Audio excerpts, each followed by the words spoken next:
चलिए स्टार्ट करते हैं इनकम टैक्स। इनकम टैक्स में जो ये टॉपिक है हमारा निवासीय स्थिति तथा कर दायित्व, ये इसका पार्ट 3 है। मैंने इसके रूल फर्स्ट पार्ट में बता दिए थे। जो इस वीडियो का पहला पार्ट था उसमें मैंने जो इसके न्यूमेरिकल पोर्शन का रूल था वो मैंने बता चुकी हूँ। मैं इसका न्यूमेरिकल पोर्शन कवर करने की कोशिश कर रही हूँ ताकि आपको अच्छे से समझ में आ जाए। भारतीय कंपनी से लाभांश, जो भी इंडियन डिविडेंड होगा वो तीनों के लिए नॉट टैक्सेबल होगा। निवासी के लिए भी नॉट टैक्सेबल एंड साधारण निवासी के लिए भी नॉट टैक्सेबल और अनिवासी के लिए भी नॉट टैक्सेबल, मतलब उनके कॉलम में अमाउंट नहीं आएगी।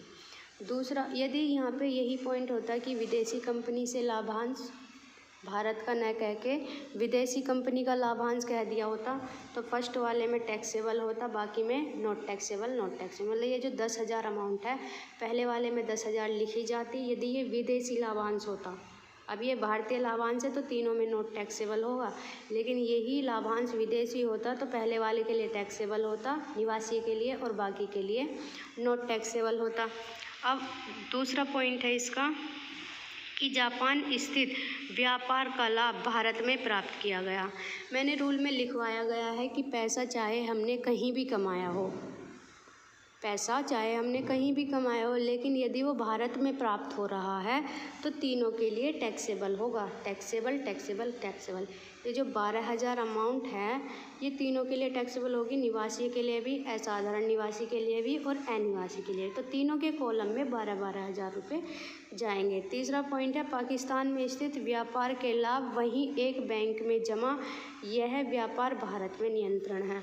रूल में मैंने ये भी लिखवाया है कि व्यापार हम कहीं भी करें, यदि उसका नियंत्रण भारत देश कर रहा है तो फर्स्ट और सेकंड वाले के लिए टैक्सेबल होगा, बाकी जो तीसरा है उसके लिए नॉट टैक्सेबल होगा। तो ये जो 20,000 अमाउंट है ये निवासी में 20,000 जाएगी, असाधारण निवासी में 20,000 जाएगी, लेकिन अनिवासी जो होगा उसमें 20,000 नहीं जाएगी। तो टैक्सेबल नॉट टैक्सेबल।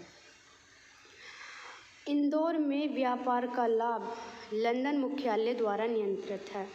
अब इंदौर में है, भारत में जो व्यापार से लाभ हुआ है, भाई इंदौर कहाँ है?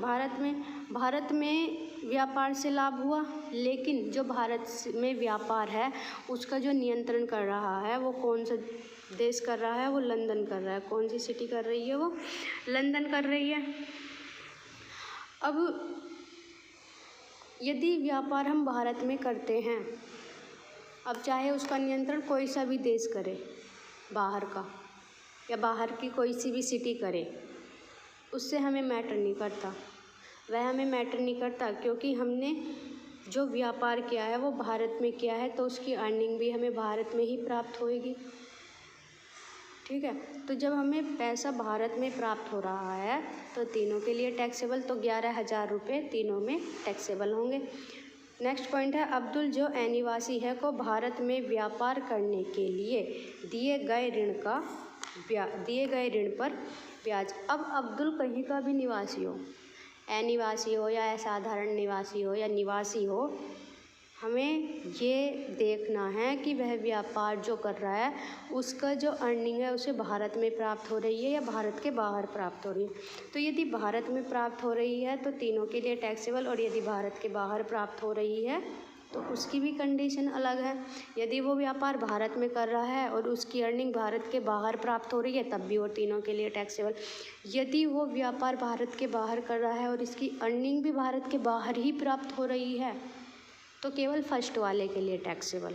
अब देखो ये अनिवासी है अब्दुल, अब इससे हमें मैटर नहीं कि ये निवासी है, अनिवासी है, असाधारण निवासी है। फिर से सुन लीजिए, ये इसको जो भारत में जो व्यापार किया है के लिए दिए गए जो ऋण पर ब्याज है वो कहाँ प्राप्त हुआ है? भारत में ही प्राप्त हुआ है ना, तो तीनों के लिए टैक्सेबल होगा। 5,000 रुपये, 5,000।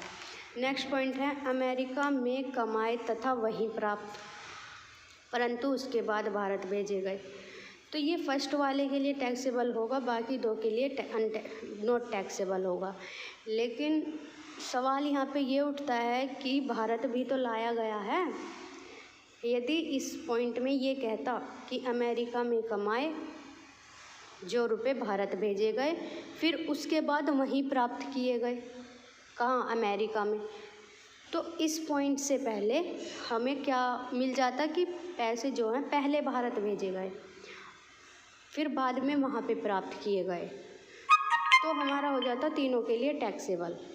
लेकिन अब जो पैसा है वहीं कमाया गया और पहले ही वहीं प्राप्त कर लिया गया, उसके बाद भारत भेजा।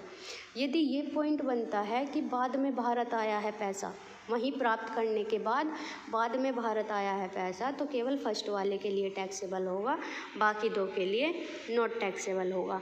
यदि ये पॉइंट होता कि जो अमेरिका में पैसे कमाए हैं पहले भारत भेजे गए फिर वहाँ प्राप्त किए गए, तो तीनों के लिए टैक्सेबल होता।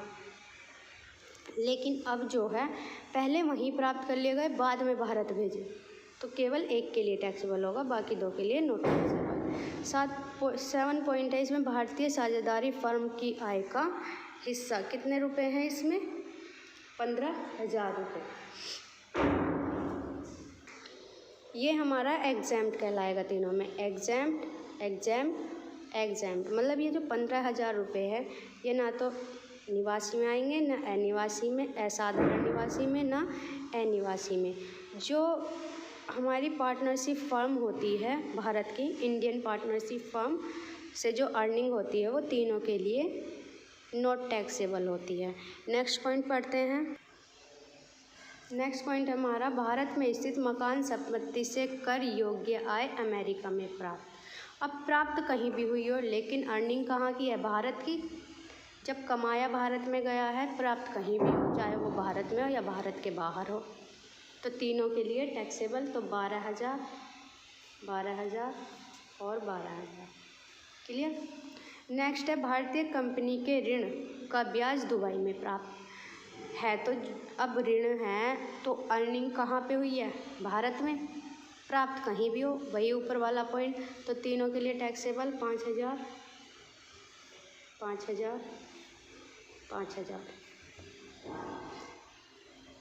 नेक्स्ट पॉइंट है, अजमेर में कृषि भूमि के विक्रय पर पूंजी लाभ कितना? 8,000। अजमेर में है, भारत में कमाया गया है, भारत की कृषि पर है, तो तीनों के लिए टैक्सेबल।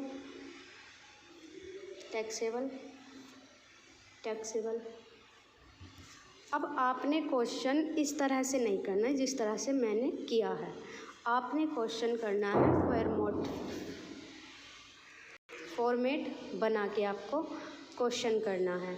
आपको पहला पॉइंट यहाँ पे डालना है और उस पॉइंट को देखना है कि किन किन के लिए टैक्सेबल है। यदि तीनों के लिए टैक्सेबल है तो वो अमाउंट तीनों में जाएगी, यदि इन दो के लिए टैक्सेबल है तो वो अमाउंट इन दो में जाएगी, और ये नॉट टैक्सेबल है। जैसे मैंने कहा कि अजमेर में कृषि भूमि के विक्रय पर पूंजी लाभ 8,000, तो तीनों में टैक्सेबल है, तो 8,000।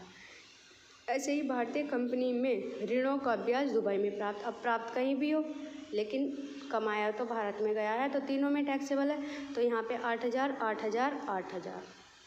क्लियर है। आज ये टॉपिक कंप्लीट हो चुका है। इसमें जितने भी एग्जाम्प्ट पॉइंट हैं उनको नोट कर लेना, और जो एक्स्ट्रा एग्जाम्प्ट पॉइंट होंगे वो मैं आपको लिखवा दूँगी, PDF में आपको मिल जाएंगे। एग्ज़ाम्प्ट पॉइंट जो हैं इसके, कर मुक्त आय जो होती है वो मैं आपको PDF में सेंड कर दूँगी। वीडियो अच्छी लगी तो लाइक कीजिए, शेयर कीजिए, सब्सक्राइब कीजिए, शेयर ज़रूर करना।